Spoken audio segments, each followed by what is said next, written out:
விமான நிலைய விரிவாக்கம் அப்படிங்கிறது ரொம்ப வருஷமா பெண்டிங் இருக்கிறது. இது தொடர்பா அவர்கிட்ட நான் சந்திச்சு அதை பத்தின விளக்கத்தை ஒண்ணு சொல்லணும் அப்படின்னு பாக்குறேன். தமிழக அரசும் விமான நிலைய விரிவாக்கத்திற்காக நிலங்களை கொடுக்க தயாராக உள்ளது என்கின்ற தகவலை இன்று தெரிவித்திருக்கிறார்.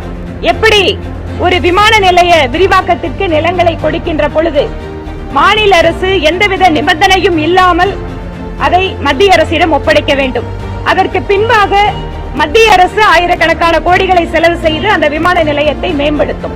இப்போது இதுநாள் வரை தமிழக அரசு அந்த நிபந்தனைகளை வைத்துக் கொண்டிருந்ததை விலக்கி தமிழக அரசும் விமான நிலைய விரிவாக்கத்திற்காக நிலங்களை கொடுக்க தயாராக உள்ளது என்கின்ற தகவலை இன்று தெரிவித்திருக்கிறார். கோவை விமான நிலைய விரிவாக்க திட்டம் விரைவில் முடிக்கப்பட்டு அந்த பணிகள் துவங்கும் என்று உறுதியளித்திருந்தோம்.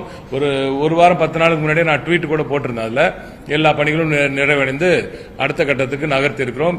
இனி யூனியன் அதை சீக்கிரமா எடுத்து நம்ம ஒன்றிய அரசு விரைவில் நடத்தி தர வேண்டியது அவர்களது பொறுப்பு. நீண்ட நெடிய காலமாக சென்ற ஆட்சியில் இன்றைய எதிர்கட்சியாக இருக்கும் எதிர்கட்சி கட்சி தலைவர்கள் எல்லாம் ஆட்சி நடத்திய அந்த காலத்தில் இது அப்படியே ஒட்டுமொத்தமாக கிடப்பு போடப்பட்டு பெரிய ஒரு செலவு பண்ணாம அதை எடுக்காம எடுத்தாலும் ஒரு 6-7-8 வருஷம் அவங்க ஆட்சியிலேயே அது அப்படியே தொடர்ந்து அப்படியே சும்மாவே கிடந்தது.